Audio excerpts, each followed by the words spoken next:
Students, हम chapter कर रहे हैं केमिस्ट्री का। तो केमिस्ट्री +1 में organic chemistry, some basic technique and principles.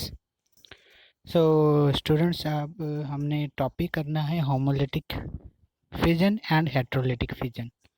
Homolytic fission and heterolytic fission, तो ये है होमोलिटिक क्लीवेज भी बोला जाता है इनको, ठीक है, और हेट्रोलिटिक क्लीवेज भी बोला जाता है। सो ये वर्ड यूज़ कब किया जाता है? जब हमने बताना हो कि क्लीवेज, ब्रेकेज ऑफ बॉन्ड, एक मॉलिक्यूल है, मॉलिक्यूल को तोड़ने के दो तरीके हैं। मॉलिक्यूल को जिसमें बॉन्ड बना होता है केमिकल बॉन्ड, कोवलेंट बॉन्ड बना होता है जिसमें, उसको तोड़ने के दो तरीके हैं हमारे पास। एक तो होमोलिटिक क्लीवेज, दूसरा हेट्रोलिटिक क्लीवेज। होमोलिटिक क्लीवेज को हम होमोलिटिक फिजन भी बोल देते हैं, we also say homolytic fission. तो हेट्रोलिटिक क्लीवेज को हम हेट्रोलिटिक फिजन भी बोल देते हैं। यहाँ इन्होंने क्लीवेज लिखा है लेकिन हम हेट्रोलिटिक फिजन भी बोल देते हैं। होमोलिटिक क्लीवेज में देखो, एक मॉलिक्यूल है, उसमें दो एटम आपस में जुड़े हुए हैं, लेकिन जब बॉन्ड टूटता है तो बॉन्ड क्लीवेज बिल्कुल सेंटर से होता है। तो बॉन्ड क्लीवेज बिल्कुल सेंटर से बॉन्ड क्लीवेज होगा, यहाँ से टूटेगा बिल्कुल सेंटर से, ठीक है। तो जो एटम ए है वो अपने इलेक्ट्रॉन ले जाएगा और एटम बी अपने इलेक्ट्रॉन ले जाएगा। सो एटम जब ये टूटेंगे, atom A and B, centre से बॉन्ड टूटेगा तो इसके ऊपर देखो एक इलेक्ट्रॉन शो हो रहा है, बी के ऊपर भी एक इलेक्ट्रॉन शो हो रहा है। मतलब कि होमोलिटिक फिजन में रेडिकल फॉर्मेशन होती है, इसे बोलते हैं रेडिकल बना है। सो रेडिकल ए बन गया और रेडिकल बी बन गया। तो ये कब बनता है? जब होमोलिटिक फिजन होती है हमारे पास। ओके स्टूडेंट्स, सो नेक्स्ट देखो, हेट्रोलिटिक क्लीवेज में क्या है? बॉन्ड ब्रेकेज तो होती है, लेकिन एटम ए है जो, वो अपना इलेक्ट्रॉन नहीं लेगा, इलेक्ट्रॉन जो है एटम बी ले जाएगा। ए के भी इलेक्ट्रॉन है जो, वो बी ले जाएगा। दोनों के दोनों इलेक्ट्रॉन जो है वो बी ले जाएगा अपने साथ।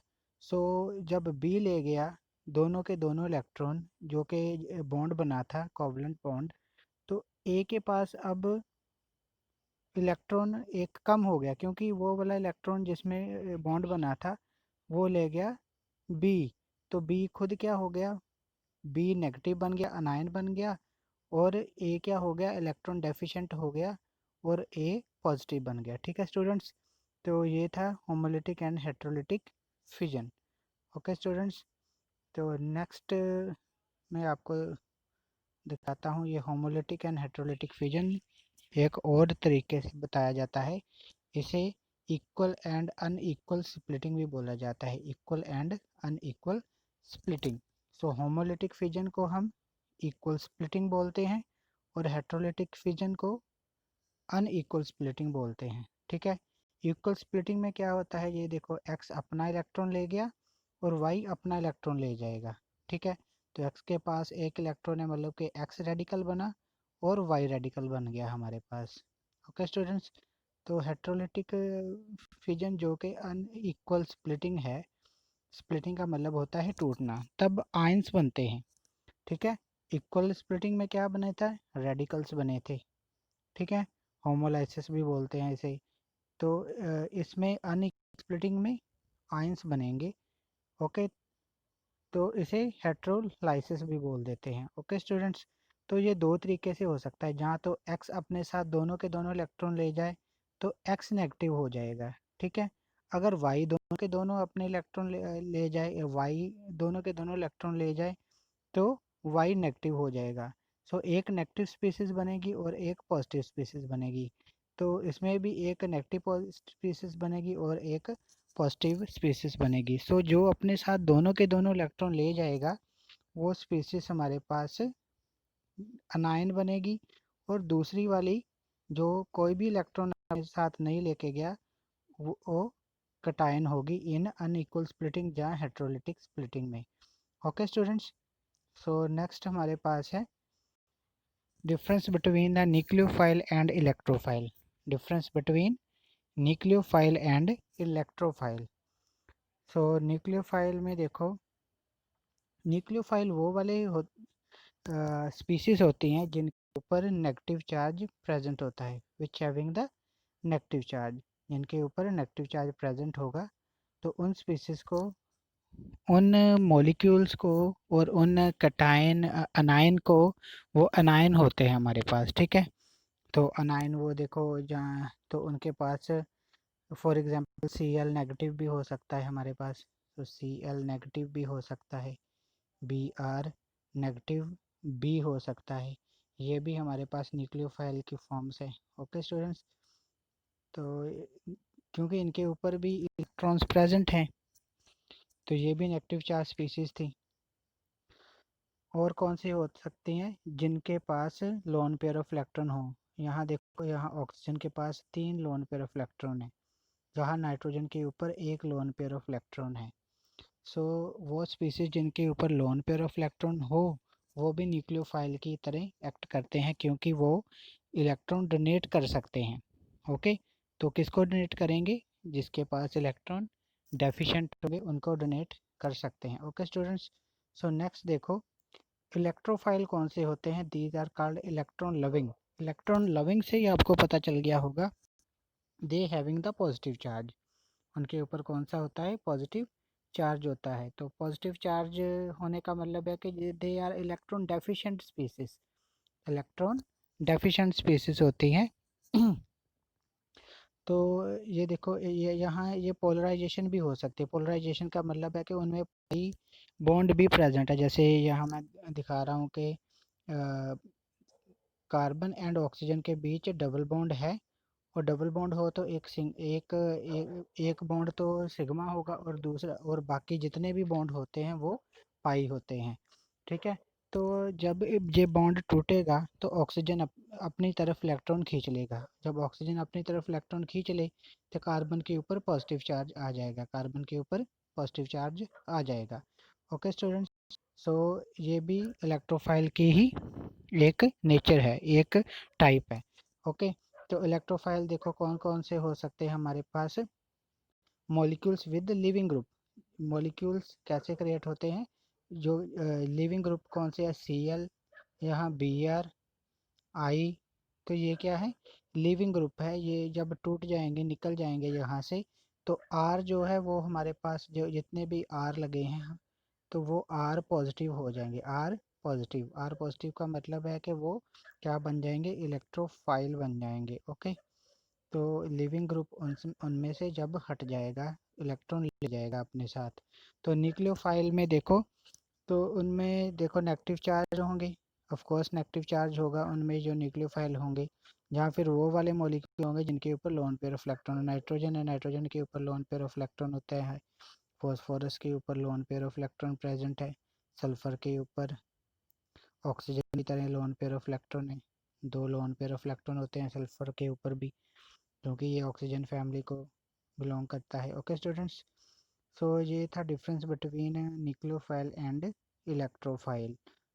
ओके, सो नेक्स्ट हमने देखना है, यही डिफरेंस है न्यूक्लियोफाइल और इलेक्ट्रोफाइल में ही, कि इलेक्ट्रोफाइल एटम मॉलिक्यूल होता है जो कि इलेक्ट्रॉन पेयर को एक्सेप्ट करता है, इलेक्ट्रोफाइल क्योंकि ये खुद पॉजिटिव चार्ज स्पीसीज होती है, ठीक है। तो ये न्यूक्लियोफाइल जो है हमारे पास नेगेटिव चार्ज स्पीसीज होती है, तो they it can donate the electron pair to other molecule. So ये पॉजिटिव चार्ज हो सकते हैं, जहाँ तो फिर न्यूट्रल भी चार्ज हो सकते हैं। अगर न्यूट्रल हो गए तो उसके पास इतना स्पेस होगी कि वो इलेक्ट्रॉन ले सके। ओके, तो ये न्यूक्लियोफाइल वाले क्या होंगे हमारे पास, नेगेटिव चार्ज या फिर न्यूट्रल, न्यूट्रल हो सकते हैं लेकिन उनके ऊपर lone pair of electron present होंगे, lone pair of electron present होंगे उनमें। ओके, तो थर्ड डिफरेंस देखो, थर्ड डिफरेंस में क्या है, they undergo electrophilic addition reaction and electrophilic substitution reaction. इनको स्टूडेंट्स याद रखो क्योंकि ये चैप्टर में आगे जाके आएगा। न्यूक्लियोफिलिक और इलेक्ट्रोफिलिक एडिशन रिएक्शंस कौन सी होती हैं जब हमने टाइप्स ऑफ रिएक्शन पढ़नी है, ठीक है। तो ये कौन सी देते हैं, इलेक्ट्रोफिलिक एडिशन। तो न्यूक्लियोफाइल कौन से देते हैं, न्यूक्लियोफिलिक एडिशन रिएक्शन, बल्कि न्यूक्लियोफाइल ऐड करना, वो वाली रिएक्शन जिनमें न्यूक्लियोफाइल ऐड होता है, जहाँ न्यूक्लियोफाइल एक न्यूक्लियोफाइल को दूसरा न्यूक्लियोफाइल उसकी जगह ले लेता है, उसे बोलते हैं न्यूक्लियोफिलिक सब्स्टिट्यूशन। ओके, तो इलेक्ट्रोफिलिक सब्स्टिट्यूशन भी ऐसे होगा, एक इलेक्ट्रोफाइल है, जब निकल गया तो उसकी जगह दूसरा कोई इलेक्ट्रोफाइल आके लग गया, तो उसे बोलते हैं हम इलेक्ट्रोफिलिक सब्स्टिट्यूशन रिएक्शन। तो इसे लुईस एसिड भी बोला जाता है, कौन किन स्पीसीज को, जो कि पॉजिटिव स्पीसीज होती हैं उन्हें लुईस एसिड भी बोला जाता है। सो जिन जो नेगेटिव स्पीसीज होती हैं, फॉर एग्जांपल Cl नेगेटिव हो गया, ओके, तो हम और भी ये एग्जांपल हमारे पास OH नेगेटिव हो गया, तो ये हमारे पास है, they act as also Lewis basis, they act as Lewis basis जिनके ऊपर नेगेटिव चार्ज पड़ा होगा। ओके स्टूडेंट्स, सो ये था हमारे पास difference between electrophile and nucleophile. So next देखो, so inductive effect and electromagnetic effect, inductive effect and electromagnetic effect. Inductive effect, electromagnetic effect, ठीक है, this is a permanent type of effect होता है, लेकिन ये टेम्परेरी है। इसमें क्या होता है, प्रेजेंस ऑफ मल्टीपल बॉन्ड, मतलब कि डबल या ट्रिपल बॉन्ड होना ज़रूरी नहीं है इंडक्टिव इफेक्ट होने के लिए, लेकिन इलेक्ट्रोमैग्नेटिक होने के लिए multiple bond must be there. So इसमें क्या होता है, पोलैरिटी ऑफ बॉन्ड बन जाती है, बॉन्ड क्या हो जाता है, पोलर। पोलर का मतलब है वो उसमें एक साइड वो पॉजिटिव चार्ज शो करेगा, एक साइड वो नेगेटिव चार्ज शो करेगा। एक तो जिसमें positive and negative charge separated हो, इस तरीके के मॉलिक्यूल को बोलते हैं पोलर मॉलिक्यूल। तो जो कंडीशन बन जाती है उसे बोलते हैं, उस कंडीशन को पोलैरिटी। ओके, सो पोलैरिटी इसमें इलेक्ट्रोमैग्नेटिक इफेक्ट में ज़रूरी नहीं है। ओके स्टूडेंट्स, तो हमने 3 पॉइंट कर लिए है डिस्कस। फोर्थ पॉइंट देखो, partial charge separation take place. Partial मतलब कि चार्ज सेपरेशन तो होती है, जो ज़्यादा, जिसकी ज़्यादा इलेक्ट्रॉन एक्टिविटी होगी वो अपनी तरफ इलेक्ट्रॉन को खींच लेगा, तो इतना इतना भी नहीं वो खींचेगा कि बॉन्ड ही ब्रेक हो जाए। जस्ट वो क्या करेगा, चार्ज को अपनी तरफ खींच के रखेगा, और खुद नेगेटिव, थोड़ा सा नेगेटिव हो जाएगा, और जिसकी तरफ से उसने इलेक्ट्रॉन खींचे हैं वो थोड़ी सी पॉजिटिव हो जाएगा, उसे बोलते हैं पार्शियल। ठीक है, पार्शियल के थोड़ा सा उसके ऊपर पॉजिटिव चार्ज आएगा जहाँ से इलेक्ट्रॉन खींचे गए हैं, और जिसने खींचे हैं इलेक्ट्रॉन वो थोड़ा सा नेगेटिव चार्ज हो जाएगा। Okay, so that is called polarization हो गई है उसकी। तो इसमें इलेक्ट्रोमैग्नेटिक में क्या होता है, पूरे का पूरी चार्ज सेपरेशन हो जाती है, टूट ही जाता है बॉन्ड। तो क्या होता है कि जो एक एटम है, जहाँ कटायन वो एक अपनी तरफ इलेक्ट्रॉन जब खींच लेगा, जब वो एक स्पीसीज अपनी तरफ इलेक्ट्रॉन खींच लेगी, तो उससे क्या होगा कि बॉन्ड ही टूट जाएगा। बॉन्ड ही टूट जाएगा तो मतलब कि एक पॉजिटिव चार्ज स्पीसीज हो जाएगी, तो एक नेगेटिव चार्ज जो है वो हो जाएगा। ठीक है, सो इंडक्टिव इफेक्ट में कोई आयंस नहीं बनते क्योंकि बॉन्ड तो टूटा ही नहीं है। जब बॉन्ड टूटेगा तो तभी पॉजिटिव और नेगेटिव चार्ज बनेंगे, लेकिन इनमें आयंस बन जाते हैं, मतलब एक साइड पे पॉजिटिव चार्ज आ गया, दूसरी साइड पे नेगेटिव चार्ज आ गया। So but this effect is not permanent, electromagnetic effect is not permanent, it is a temporary. Just जब तक अटैक नहीं होता किसी और स्पीसीज का, अटैकिंग रिएजेंट इसमें नहीं चाहिए, क्योंकि जो उसके साथ हैलोजन लगा है, मान लो कि हैलोजन चेन के साथ लगा है, वो चेन में से इलेक्ट्रॉन खींच रहा है। ठीक है, तो इसमें कोई अटैकिंग रिएजेंट नहीं चाहिए। इसमें क्या अटैकिंग रिएजेंट चाहिए, ताकि वो डबल बॉन्ड को तोड़ सके और डबल बॉन्ड को सिंगल बॉन्ड में कन्वर्ट कर दे, और कार्बन के ऊपर पॉजिटिव चार्ज कर दे, और जो इलेक्ट्रोनेगेटिव एटम ज़्यादा होगा उसके ऊपर नेगेटिव चार्ज लगा दे। सो ये कौन करता है, अटैकिंग रिएजेंट करता है। ओके स्टूडेंट्स, सो नेक्स्ट है सेवन्थ हमारे पास। सेवन्थ देखो बेटा, the displacement electron do not leave their molecular orbital. इसमें वो अपने मोलिकुलर ऑर्बिटल को छोड़ते नहीं हैं। ठीक है, किसमें, इंडक्टिव इफेक्ट में। इलेक्ट्रोमैग्नेटिक इफेक्ट में इलेक्ट्रॉन्स जो है वो डिस्प्लेस हो जाते हैं and they leave their orbitals and नई पोजीशन पे चले जाते हैं। ठीक है, इसमें इलेक्ट्रॉन अपना ऑर्बिटल नहीं छोड़ते, इसमें इलेक्ट्रॉन अपना ऑर्बिटल छोड़ के नई पोजीशन पे चले जाते हैं। इसमें जस्ट इलेक्ट्रॉन थोड़े से डिस्प्लेस होते हैं, थोड़ी सी उनकी पोजीशन में थोड़ा सा चेंज आता है, लेकिन इसमें क्या होता है, पूरे का पूरे पाई इलेक्ट्रॉन जो है, पाई पाई वाले इलेक्ट्रॉन जो थे जिन्होंने पाई बॉन्ड बनाया था, वो पूरे के पूरे जो है transfer from one atom to the another. Okay students, so these are important difference between the inductive effect and electromeric effect. Okay, so इनकी आगे टाइप्स भी हैं, plus E effect, minus E effect, inductive effect भी, plus I positive inductive effect and negative inductive effect भी होता है। ठीक है, तो पहले हम बात कर लेते हैं पॉजिटिव इलेक्ट्रोमेरिक इफेक्ट की। पॉजिटिव इलेक्ट्रोमेरिक इफेक्ट देखो, इसमें यहाँ स्पीसीज में 2 बॉन्ड लगे हैं, so you can see the 2 bonds. वो कौन कौन से हैं, एक तो नीचे वाला बॉन्ड है, ठीक है, ये वाला, और एक ऊपर वाला बॉन्ड है।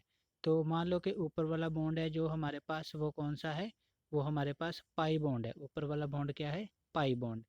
ओके, तो पाई बॉन्ड जो है वो टूटा जब एरो, एरो क्या शो कर रहा है, ये इसके ऊपर एरो बना हुआ है, ये क्या शो कर रहा है कि इलेक्ट्रॉन जो जिसने डबल बॉन्ड बनाए थे, ये डबल बॉन्ड टूट के सिंगल बॉन्ड हो जाएगा। जिस तरफ एरो है, जिस तरफ एरो है उसके ऊपर थोड़ा सा नेगेटिव चार्ज आ जाएगा।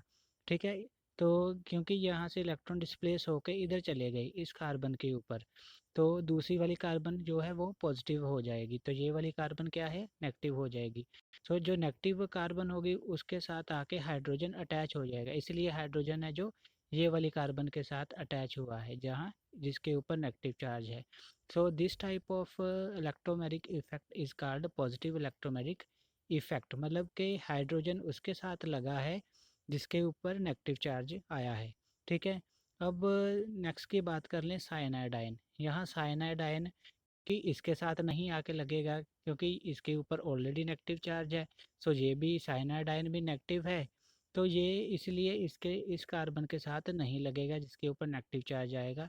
सो वो कुछ कार्बन के साथ लगेगा जो पॉजिटिव है, क्योंकि वो खुद नेगेटिव है, साइनाइड आयन CN नेगेटिव है, तो ये इस कार्बन के साथ जाके अटैच हो जाएगा। ओके, तो यहाँ देखो आप इसके साथ अटैच हो गया। So such type of effect is called negative electromeric effect, मतलब कि anion is attaching to that carbon having positive charge, वो होता है नेगेटिव इलेक्ट्रोमेरिक इफेक्ट। अगर हाइड्रोजन है तो इसका मतलब है H positive ion when attaching to the carbon having the negative charge, that is called positive electromeric effect. Okay students, तो ये 2 तरीके के हमारे पास हो गए, negative and positive electromeric effect.